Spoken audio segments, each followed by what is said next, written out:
voy a empezar con un concierto que quien no lo tenga en la cabeza, al oír los primeros compases, muy probablemente lo va a reconocer porque se toca mucho. Tan se toca mucho que yo ni sabía de quién era, pero una vez lo empecé a medio sacar en el piano, en la prepa, en el piano de la escuela. Y llegó mi amigo el músico y como que lo tocábamos un poquito a dos manos, pero una de él y otra mía, bastante mal yo, pero nos gustaba porque es sumamente pegajoso, tan pegajoso y tan choteado que la verdad lo oigo poco, pero es uno de los grandes conciertos románticos. Les voy a platicar antes de poner el concierto dos historias. Primero, la historia de Edvard Grieg, compositor noruego, autor de esta que seguramente su obra no es tan extensa. Y digamos, si me dijeran que se los describiera rápido, yo diría que es un Schumann light. Quizá con esa misma sensibilidad y con ese mismo sentido de la música y del romanticismo. Tuvo la buena suerte, a diferencia de Schumann, infinitamente más apacible de la que tuvo Schumann. Pero ese romanticismo ya se nota en este concierto, que por cierto lo compuso muy, muy joven. Otras obras, ahorita les platico, dos o tres obras más son las que frecuentemente se tocan, pero sin duda, esta es su obra más importante. Miren, él nace en 1843 en la segunda ciudad más poblada de Noruega, que se llama Bergen. Yo tuve la suerte de estar en Bergen, porque fue un viaje primero saliendo de Oslo en tren hacia el norte. Allí dormimos en Flom, un lugar de unas cuantas cabañitas, y de allí tomamos otro tren ya nos fuimos en barco a través de los fiordos, y el barco de los fiordos, que por cierto, el cañón del sumidero me impresionó mucho más acá en México. Pero bueno, cuando ya llegamos, lo que sí me fascinó fue el puerto de Bergen. Miren, Bergen era de esas ciudades liberales y muy comerciantes. No sé si recuerdan que, pues no sé exactamente la fecha, pero yo creo que es por ahí del 1600, 1700, que se crea en Europa una liga comercial que se llamó la Liga Hanseática, y eran varias ciudades con un alto nivel de comercio. Y de veras, hasta hoy en día se ve esa bonanza. Es como una ciudad pequeña, no debe de tener ni 1 millón de habitantes. Bueno, en Noruega es muy despoblado, bellísimo país, quizá es a mí el que más me gusta de Escandinavia, de lo que conozco. Digo, he tenido la suerte de estar en los cuatro, incluyendo a Dinamarca y Finlandia, pero yo creo que el encanto de Noruega es muy, muy especial. Y además es muy nórdico, está uno verdaderamente muy alto. No sé si sabían que hasta arriba tiene frontera con Rusia, Noruega. O sea, cubre a Suecia y a Finlandia y llega hasta Rusia. Es un país enorme. La gente no es tan parecida a la sueca, más bien tienen algo de esquimales y de autóctonos. Pero la ciudad de Bergen, aunque nada más dimos una vuelta en coche y todo, bellísima, como clase media alta toda la ciudad. Además cenamos, bueno, espectacular. Bueno, aunque fíjense que Grieg era de ascendencia escocesa, también Escocia un país bellísimo. Eran de clase acomodada, eran los cónsules de Escocia, no de Escocia, de toda la Gran Bretaña, en Bergen. El embajador estaba en Oslo, pero el cónsul estaba en Bergen. Entonces vive en un ambiente, yo creo que sin ningún problema de escasez económica, y empezó a tocar con su mamá y el piano, que su mamá tocaba piano como amateur, nada famosa, vaya. Pero el músico más importante de Noruega en esa época era el violinista Ole Bull, y cuando lo vio de plano dijo, este es un talento, y lo mandó a estudiar a Leipzig. Como saben, Leipzig en Sajonia, quizá el centro cultural alemán más importante en una época. Allí estudió piano, teoría y composición. Pero le dio mucha añoranza y más en Alemania porque eran muy rígidos, obviamente.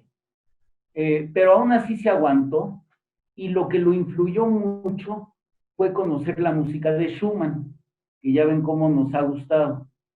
Bueno, de ahí se va a Copenhague, como saben, la capital de Dinamarca. Dinamarca sí está pegada a Alemania y tiene partes pegadas a Escandinavia. Entonces, él está allí en Dinamarca y tiene un maestro que es el compositor danés, que honestamente no conozco, Niels Gade, o Gad, no sé cómo se pronuncia.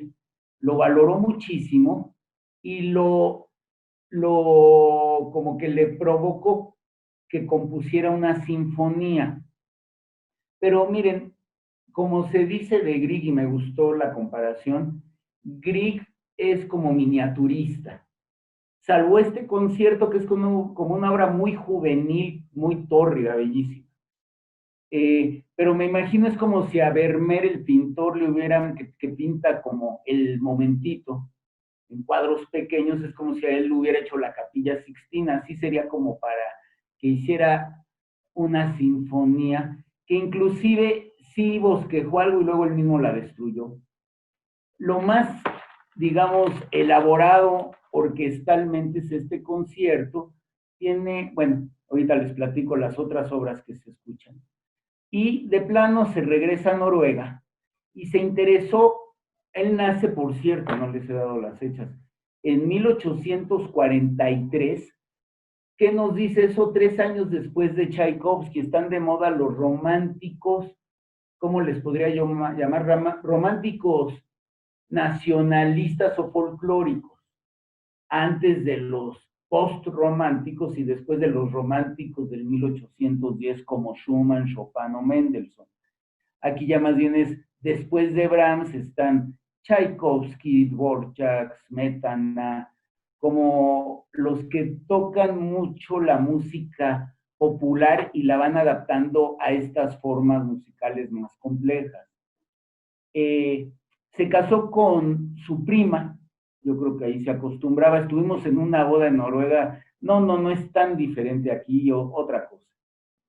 En esa época, de recién casado, a los 25 años, es cuando compone este concierto que lo hace famoso para el resto de su vida y que yo entiendo que le resuelve que nunca fue problema en su vida toda su situación financiera de por siempre.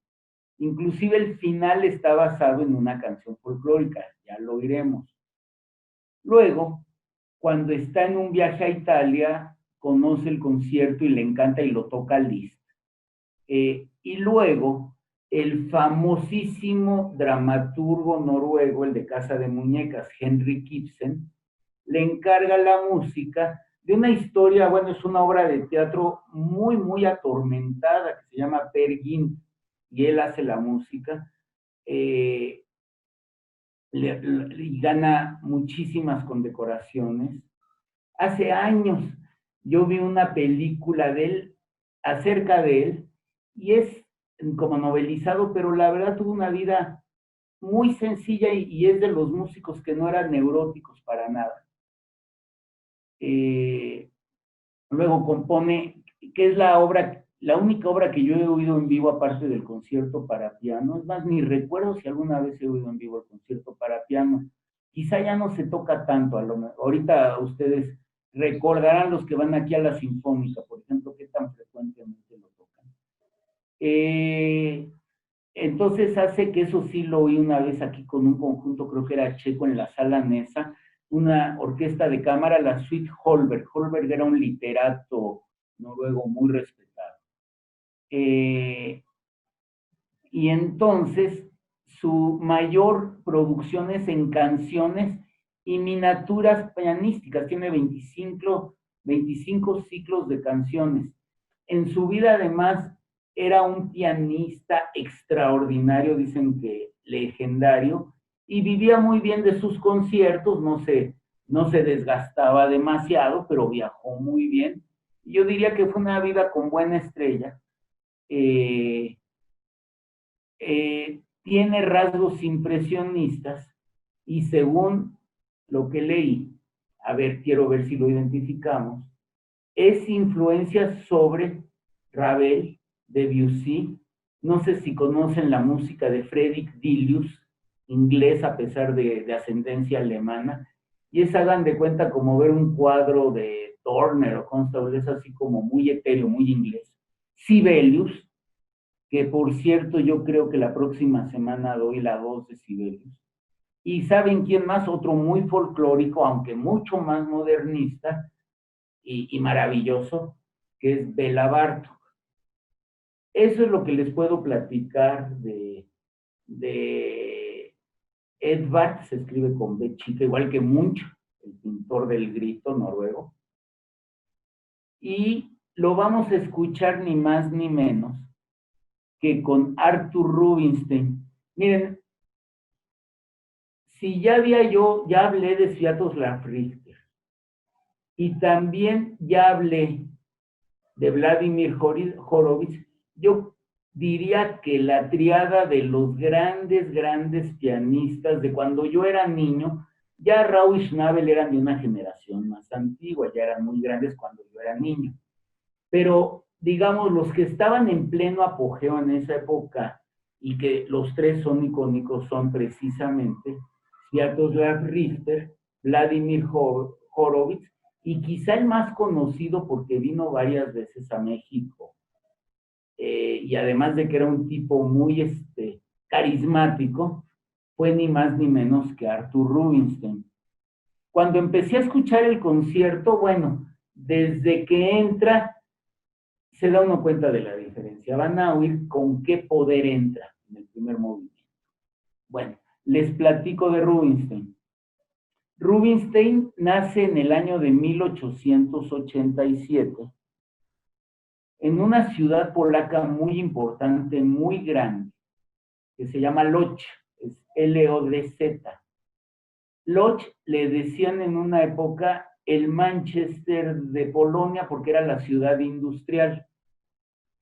Como obviamente en la época que nace Rubinstein,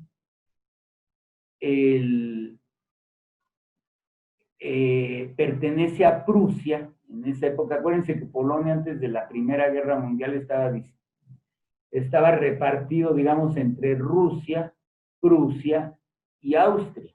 Prusia, pues prácticamente Alemania, y a él le toca nacer del lado, pues digamos, alemán.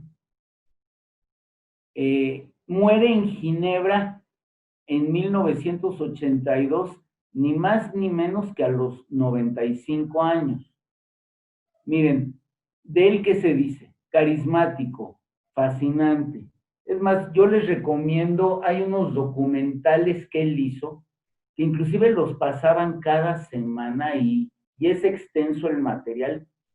Si mal no recuerdo, están filmados en Francia y tiene muchas disertaciones muy simpáticas, muy inteligentes, a la vez muy profundas, filosóficas, musicales, simpáticas. Por ejemplo, está comprando fruta en un mercado en un pueblo precioso en Francia y le dice, usted se dedica a las uvas o a las cerezas, yo me dedico a teclear. O sea, muy simpático y un hombre lleno de vida. Se especializó, y por eso yo creo que está muy bien, en Mozart y en Chopin sobre todo. El Chopin de Rubinstein es legendario. En uno de esos documentales se ve su amor por Chopin porque se atreve a compararlo no más que 100 años después, que no son 100 años, es menos. No me acuerdo por qué, no recuerdo si o yo me equivoqué o él dijo 100 años. Es un poco menos porque estamos hablando, si checamos nacimientos, 1756 Mozart y 1800 creo que 10 o 9 u 11 Chopin. Entonces, mucho menos que 100 años. pero dice que tiene como la misma gracia, las mismas cualidades. No sé, acuérdense que Chopin puede sonar bien diferente según quien lo toque. Bueno, su familia era de comerciantes y debutó como niño prodigio ya a los 7 años.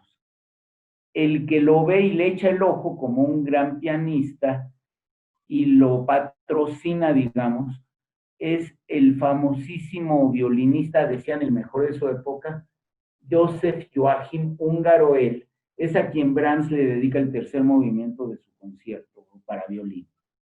Muy, muy importante, violinista legendario. Y debuta, imagínense, ni más ni menos que con la Filarmónica de Berlín a los 13 años. O sea, imagínense el talento, con ni más ni menos que el 23 de Mozart, que quizá es el más profundo de Mozart, como decía. Para 1906 ya debuta lo que era como el debut más importante, que se suponía que era como la graduación de doctorado para un músico, en el Carnegie Hall de Nueva York, con el segundo concierto para piano, que por cierto los di en la clase presencial y di los 5 y los 5 nos encantaron, los 5 conciertos, él toca el segundo, los 5 son bellísimos, para piano de Saint-Saëns. Y en Estados Unidos, que iba a ir nada más a su debut, acaba dando más de 40 conciertos.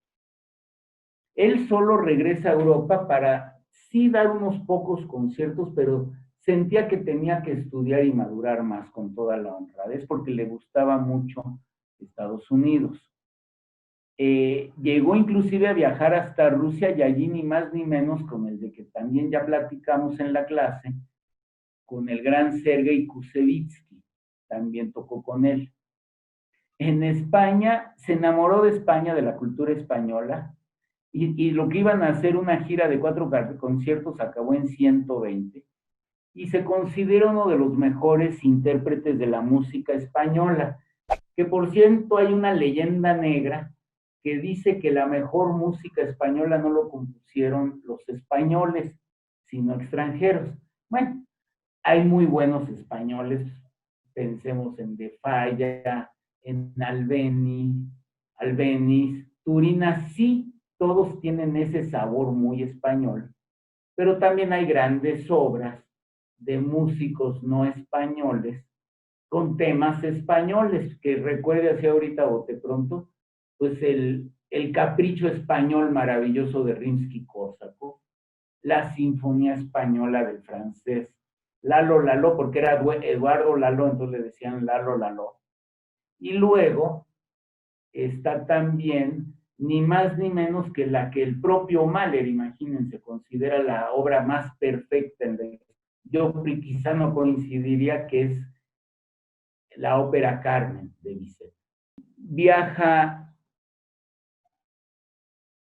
a Sudamérica, inclusive ahorita les platico porque llegó a venir a México, y entre guerras, en la Primera Guerra Mundial está básicamente en Londres, pero tiene como sus lugares de centro Londres y París, y en París le toca la época de los salones y de la gran vanguardia artística, plástica, musical de todo tipo que se da en París. Entonces él iba a los salones de Coco Chanel, de los Rothschild, o sea, se codeaba muchísimo con la aristocracia, amigo de Picasso, de Stravinsky, o sea, imagínense el nivel, ¿no? Cuando ya se está poniendo terrible en Europa, en 1937, lo contrata un empresario, quizá el más importante que llevaba la música europea buena a Estados Unidos, un empresario, un productor, digamos, que es legendario, Sol Shurok. Entonces él lo lleva, y afortunadamente cuando los nazis entran en 1940 a París, obviamente él es judío, Arthur Rubinstein, pues su nombre y su cara lo delatan, van a ver. Él está en gira y se acaba estableciendo como muchos refugiados, les encantó, era como el infierno y el paraíso, les encantaba Hollywood. Entonces se fue a Hollywood y se vuelve, obviamente consigue con relativa facilidad, con ese talento, la ciudadanía americana. Regresa a Europa hasta 1947 y jamás vuelve a tocar en Alemania, pues porque ni me desvío demasiado, es muy triste la historia del Holocausto en Lodz. Y murieron muchos de sus familiares, entonces fue terrible, lo de Lodz fue terrible. Entonces, bueno, ¿dónde no? Hasta los 90 años sigue tocando. Se despidió del Carnegie Hall en marzo de 1976 y cierra su carrera 2 meses después, ni más ni menos, que en el Wigmore Hall de Londres. Yo creo que hoy es lo que fue el Carnegie Hall. Hizo 2 libros autobiográficos, recibió muchos honores. Dicen que su estilo de tocar fue variando conforme se fue desarrollando.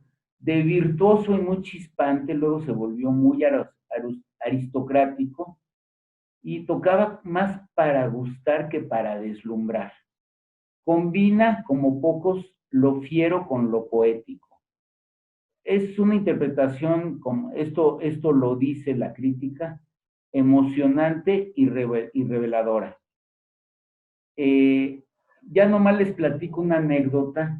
Mi mamá me platicó que una vez vino aquí a Bellas Artes y lo oyó en vivo, creo que fue recital, imagínense qué maravilla.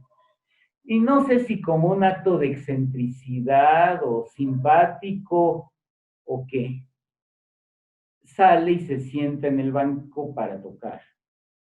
Y como que se enoja mucho y pide que le traigan un directorio. Yo creo que es más bien humorístico. Todo un directorio telefónico, ¿se acuerdan lo grueso que era? Y arranca una sola paginita, la pone abajo de donde se va a sentar y entonces ya muy contento empieza a tocar. O sea, además de un hombre muy chispeante. Entonces, vamos a oír el concierto de Grieg con Arthur Rubinstein. Fíjense qué delicia, aunque son unas manos viejas y ajadas, la fuerza con la que toca. Luego el segundo movimiento, que es el lírico, las cuerdas son muy bellas. Oigan, es como una introducción larga. Oigan la entrada del piano, pero antes de eso vamos a oír al corno bellísimo, un solo también bellísimo de cello, y de repente entra el piano, suena hasta español un poco, van a ver. Y luego el final, como que ya anuncia un poco, y aunque dicen que es una canción folclórica, el mero final, ya anuncia a Sibelius, por eso pensé dar Sibelius. Y es muy sinfónico.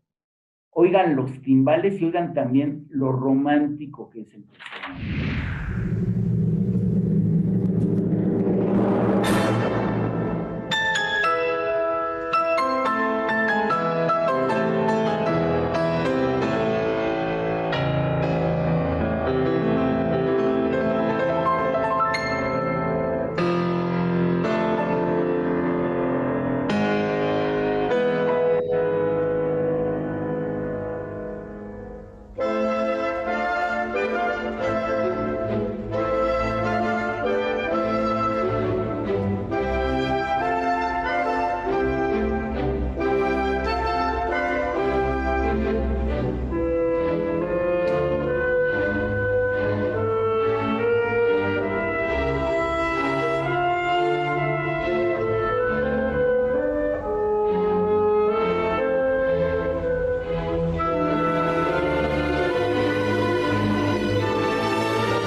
Bueno, miren, les hago comentarios que sobre la marcha fui como, algunos inclusive vamos a ver si estoy en lo acertado o no. Bueno, el director, como me señaló Soli, efectivamente, es André Preván. Yo creo que muchísimos ya lo conocían, sobre todo el tan, ta, ta, tan, ta, ta, tan.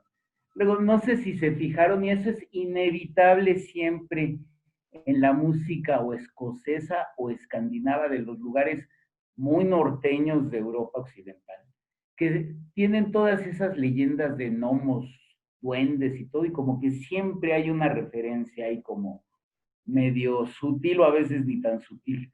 Luego en la cadencia del primer movimiento hubo momentos sumamente modernistas que me gustaron mucho.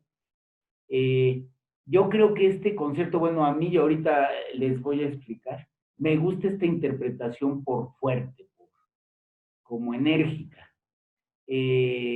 Puse la fuerza, me encantó, y a veces en la cadencia me sonaba como espuma de olas, así muy bello. El segundo movimiento es muy amoroso, en ese sentido romántico. A mí la música de Grieg me suena más francesa que alemana. ¿A qué me refiero? Pues que quizá esté como más hacia el impresionismo que hacia el expresionismo. O sea, es más la alegría de vivir que lo terrible de vivir. Francés y alemán.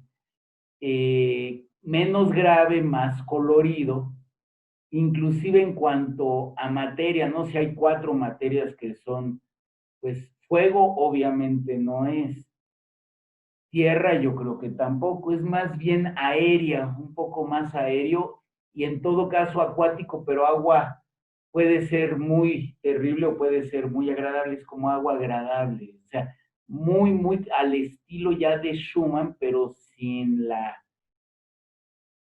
no, la palabra no es pasión, sin el sentido dramático o trágico más bien de Schumann. Eh, Luego, cuando hago así, por los que no saben, la señal no es un tic en el cuello, quiere decir que es muy elegante, toca muy elegante. Ahora entendí por qué en la crítica que les leí decía que toca muy aristocrático. Bueno, el tercer movimiento, o hay movimientos en que hasta se oye lo rítmico, el tatata, el chuntata, chuntata. No, se ve que Grieg no vivió la gravedad austral-alemana. Ahora, la interpretación de Rubinstein es tan chopanesco que a ratos hasta me recordó al Chopin estereotipado. Ya ven, insisto que Chopin se puede ver de muchas maneras.